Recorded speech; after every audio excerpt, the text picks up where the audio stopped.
Olá, tudo bem?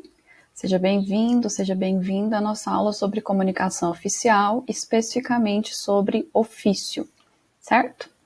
Para começar essa aula, eu vou apresentar para vocês um manual, que é o Manual de Redação da Presidência da República, que trata sobre comunicação oficial, certo? Dentro desse manual, a gente vai encontrar aí várias informações, tanto sobre os documentos, quanto sobre linguagem também. Então, ele também pode ser muito útil para você que gosta de estudar a produção textual. Esse arquivo que eu estou compartilhando na minha tela para conversar com vocês, para ler junto com vocês, também está disponível em PDF, tanto no site do Planalto, quanto um arquivo em PDF lá no nosso Moodle, certo? Vamos começar? Então, essa daqui é a capa do Manual de Redação da República. Eu quero apresentar para vocês algumas partes que vão estar envolvidas com a redação de um ofício ou ofício circular, certo?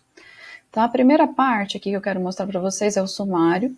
Nós vamos passar por essas partes em destaque. Então, eu vou comentar com vocês um pouco sobre o que é redação oficial, quais são as características esperadas nesse tipo de texto. Vou falar também do que é comum nas comunicações oficiais e, especificamente sobre ofício, vou passar com vocês por todas as partes desse documento, certo? Então, nós começamos aqui na página 16, entendendo um pouquinho sobre o que é essa tal de redação oficial. Qual é a diferença dela para a redação que a gente faz na escola, para a dissertação, para o relatório, certo? Então, olha só. Em uma frase, a redação oficial é a maneira como o poder público redige comunicações oficiais e atos normativos. Então, é todo aquele documento que é escrito no ambiente público, no serviço público. Mas isso não significa que esses documentos também não apareçam em outras instituições, como empresas, por exemplo, como escolas, certo? Então, o que você vai aprender aqui serve tanto para comunicação dentro de um ambiente público, dentro do serviço público, quanto também pode te ajudar nas suas experiências profissionais futuras, independente do local. O que a gente espera da redação oficial? Esses itens aí do tópico 3, clareza e precisão, objetividade, concisão, coesão e coerência, impessoalidade, formalização e padronização e uso da norma padrão da língua. Eu vou passar por todos esses tópicos agora. Vamos começar pela clareza e precisão. O que significa esperar clareza de um texto, de uma comunicação oficial? Aqui a gente tem a definição. Claro é todo aquele texto que possibilita imediata compreensão pelo leitor. Observem que todas as características que eu vou comentar aqui a seguir se referem a essa clareza, certo? Então, a comunicação ela tem que ser imediata a partir daquilo que está escrito. Tudo bem? E aí a gente tem aqui algumas sugestões para que isso aconteça. Isso aqui é muito útil para vocês em qualquer etapa da vida acadêmica de vocês, tá? Sugere-se que sejam utilizadas palavras e expressões simples no seu sentido comum. Se for um texto técnico, lógico, vai precisar usar um termo técnico, mas sempre prezem pelas expressões simples. Utilizem frases curtas, bem estruturadas, vão direto ao ponto. Busquem a uniformidade do tempo verbal, então se começa falando no presente, usa só verbos no tempo presente. Evitar regionalismos e neologismos, né? Padronização, acabamos de falar, e norma culta da língua, padrão da norma. Pontuação adequada do texto, isso tudo contribui para a clareza. Explicitar o significado de sigla na primeira referência a ela. Então, vai usar uma sigla, tem que dizer a que se refere essa sigla. E se tiver que usar algum termo em outra língua estrangeira, em uma língua estrangeira, faça isso só quando for indispensável. Tudo bem? E a precisão? O que é a tal da precisão? Complementa a clareza e tem a ver com uma articulação da linguagem que seja comum ou técnica para que a compreensão da ideia seja feita, seja possível. Tudo bem? Também é necessário que a manifestação do pensamento ou da ideia seja sempre feita com as mesmas palavras, evitando, olha só que interessante, o uso de sinônimos. Você não precisa ficar inventando sinônimos para o que você está dizendo. Pode usar a mesma palavra aqui, nesse documento. E evitar expressões ou palavras que provoquem duplo sentido. Lembram lá da objetividade e clareza? Próximo ponto é a objetividade.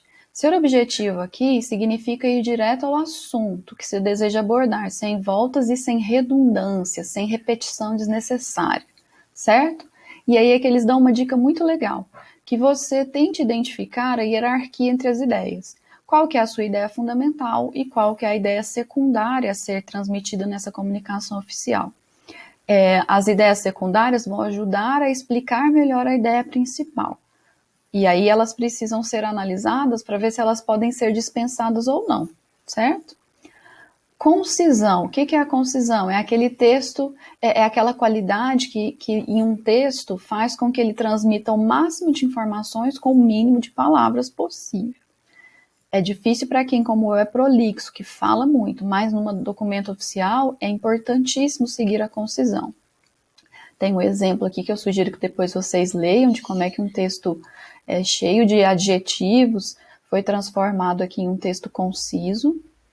Coesão e coerência, nós vamos estudar esse parzinho mais para frente do nosso curso. Mas aqui está dizendo que é importante que o seu texto tenha coesão e coerência para que as ideias sejam conectadas, levando à clareza dessa comunicação, certo? A coesão e coerência, então, preza pela conexão, pela harmonia entre as ideias do seu documento.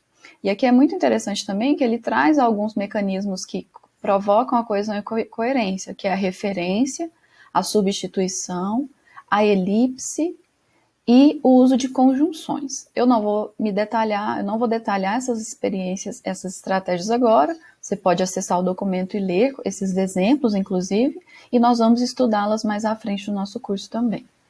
A impessoalidade. Esse daqui é uma característica importante para vocês prestarem atenção, porque a redação oficial ela é feita em nome do serviço público, certo? Então você, quando cria um documento oficial, você está falando em nome de um grupo que atua, que trabalha pelo serviço público.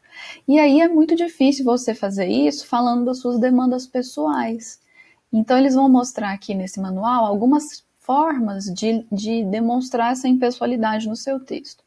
Evitar as impressões individuais de quem comunica, mesmo que seja você fazendo um documento sozinho, individual, tá? Evitar, então, tratar de demandas que sejam específicas suas, não é isso que a gente está querendo dizer. Significa que você tem que evitar dar as suas impressões pessoais ao solicitar essa demanda.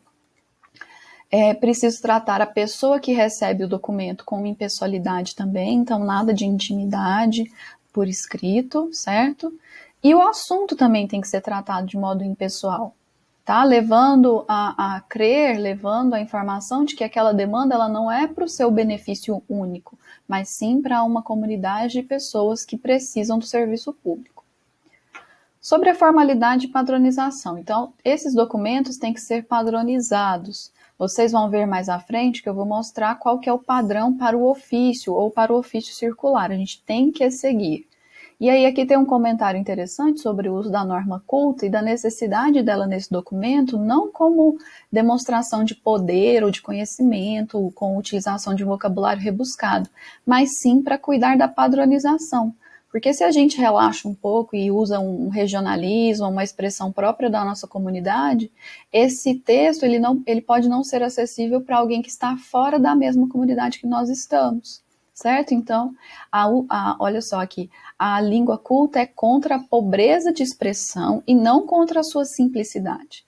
Então, seu texto não precisa ser rebuscado, ele pode ser simples, certo? Não significa também que você vai ter que empregar um modo rebuscado ou utilizar figuras de linguagem de estilo literário. Não. Lembra da clareza? Preze por uma linguagem que é simples. E consulte sempre um dicionário, uma gramática para redigir um bom texto. Certo? Então, agora eu vou entrar em outra parte aqui do manual que é interessante para o trabalho que vocês vão fazer com o ofício, que é o estudo dos pronomes de tratamento, que eu acho que tem muito tempo já que vocês estudaram, né?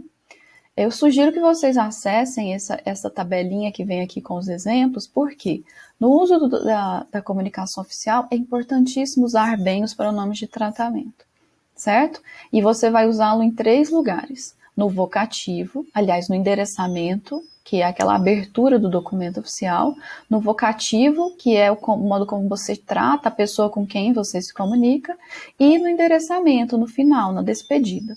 Tudo bem? Então, depois acesse lá a página, deixa eu ver, 23, para ver aqui esse quadro com algumas autoridades, como é que a gente se endereça a ela, qual que é o vocativo que usamos, como é que a gente se refere a essa autoridade no corpo do texto, e se tem abreviatura ou não. Fiquem tranquilos que no caso de vocês, a maioria vai usar senhor e senhora, certo? Porque nós não vamos nos comunicar nesse momento com o presidente da República ou outras autoridades semelhantes, tudo bem? Bom, agora nós vamos lá para a parte que trata especificamente do ofício, que é a página 27. Aqui vai falar um pouco mais, ó, vejam, vocativo, explicar o que é vocativo, tá? Vou deixar essa parte aqui para vocês estudarem depois, lendo esse material. O que é o ofício? Eu não vou explicar muito o que é o ofício agora, porque nós vamos ter a participação especial da minha amiga Cris, a Cristiane, que trabalha lá no Instituto, ela é chefe de gabinete, ela vai explicar um pouquinho para que se usa o ofício, como que se usa dentro da nossa instituição, certo? A minha parte aqui nessa aula é explicar um pouco da linguagem, que eu já falei, e a formatação desse documento. Então, eu vou passar agora sobre as partes do ofício. A primeira parte é o cabeçalho. Não tem jeito, não dá para inventar moda e ser criativo aqui, tá? A gente precisa usar, olha, o brasão de armas da República, que é esse brasão aqui, com os nomes da instituição pública da qual a gente faz parte. No nosso caso, é o Instituto. Depois, identificação do expediente. Expediente aqui, nesse manual, é a mesma coisa que documento, tá? Então, a identificação dele é um número para registro, para eu saber que documento é esse, de que departamento ele é feito, certo? Vocês vão ver aqui no exemplo, ó. Esse é a identificação de um ofício aqui, o número dele, o ano em que ele está sendo escrito e todas as siglas do departamento de onde ele foi feito. Local e data igual em cartas, né? Olha o exemplo aqui. Brasília, 2 de fevereiro de 2018, tem que seguir esse modelo, não pode abreviar o mês, não pode fazer tudo com número, tá tudo detalhado aqui. Endereçamento, essa aqui é uma parte que vocês podem ter um pouco de dificuldade, porque vocês não costumam fazer carta ou esse tipo de endereçamento. O que é o endereçamento? É para quem você está mandando esse documento, esse ofício. Então, o que tem que ter? Tem que ter um vocativo, tem que ter o nome da pessoa, para quem você está mandando, qual o cargo, o endereço do local de trabalho e o alinhamento é sempre à esquerda. Vejam aqui, ó, vai ter aqui a gente tem alguns exemplos e tem uma notinha aqui sobre o tratamento com senhor e senhora, que é o que vocês vão usar, tudo bem? Então, olha os exemplos aqui. A senhora, o nome da senhora e o departamento e endereço dela. O senhor, nome e qual é o cargo dessa pessoa dentro dessa instituição. Assunto. O assunto, ele tem que trazer uma ideia geral do que trata o documento. Então, ele tem que seguir essa estrutura aqui, ó. Assunto, tudo em negrito, e o que é que esse ofício está comunicando. Dos exemplos aqui são encaminhamento de relatório de gestão, então eu estou informando que eu estou encaminhando esse relatório, e o outro exemplo é a aquisição de computadores, eu estou informando ou sugerindo, solicitando a aquisição de computadores. Tem que usar esse modelo aqui, já falei isso algumas vezes, né? E o texto, o corpo do ofício, como é que a gente faz? Eu destaquei aqui a parte que vocês vão mais usar, que é quando a gente está só fazendo um comunicado, um informe, uma recomendação, uma sugestão. Olha que novidade, tem introdução, desenvolvimento e conclusão. O que precisa ter na introdução? Apresentação do objetivo dessa comunicação. E olha que interessante, evite o uso das formas tenho a honra de, tenho o prazer de, cumpre-me informar que, tudo isso é encheção de linguiça. Prefiro empregar a forma direta. Então, eu informo, eu solicito, eu recomendo, eu sugiro. Desenvolvimento. O que tem que ter no segundo parágrafo? O detalhamento do assunto. Então, o que é que está sendo sugerido? O que é que está sendo solicitado? Certo? E por que está sendo solicitado? E a conclusão, em que é só um arremate. Então, tendo em vista o que foi solicitado, espera-se que se cumpra ou que a recomendação seja aceita. Temos um exemplo aqui. Vocês podem dar uma olhadinha aqui nesses exemplos. Tanto na estrutura 1 quanto na estrutura 2, a formatação é a mesma. Então, o alinhamento é justificado. Olha, vai ser a hora de vocês treinarem um pouco de padronização ABNT para trabalhos acadêmicos. O alinhamento é justificado, o espaçamento entre linhas é simples, os parágrafos têm que seguir essa recomendação aqui. No modelo que eu estou fornecendo para vocês, isso daqui já está configurado, pré-configurado, tá? Fonte, calibre ou Carlito. Corpo do texto, 12, e se tiver citações ou nota de rodapé, 11 e 10. Fecho das comunicações, a despedida, e eu acho muito interessante essa parte, para a gente estudar a diferença entre respeitosamente e atenciosamente. Você sabe qual é? Olha só, então, nos fechos você vai usar respeitosamente quando você está encaminhando um documento para alguém que está numa hierarquia superior à sua, inclusive o presidente da República. E se for para alguém, para um departamento, para uma pessoa que está na mesma hierarquia que você ou inferior, usa-se o atenciosamente. Linguagem é poder, lembram-se disso que eu sempre falo? Olha aí, o que vocês acham dessa diferença aqui entre respeitosamente e atenciosamente? É polêmico? Comenta comigo lá no fórum se você achou isso aqui polêmico. Se isso aqui é discriminatório de alguma forma, ou se é só um modo respeitoso de lidar com as pessoas. Me conta. Também tem uma formatação específica para o fecho. E identificação do signatário, identificação de quem está mandando o ofício. O nome, cargo e o alinhamento é centralizado. Então, aqui tem um espaço para assinatura. Geralmente, hoje, as assinaturas são digitalizadas. O nome, o seu nome, que vai estar escrevendo o ofício, e qual que é o seu cargo. Estudante, no caso, dessa vez, certo?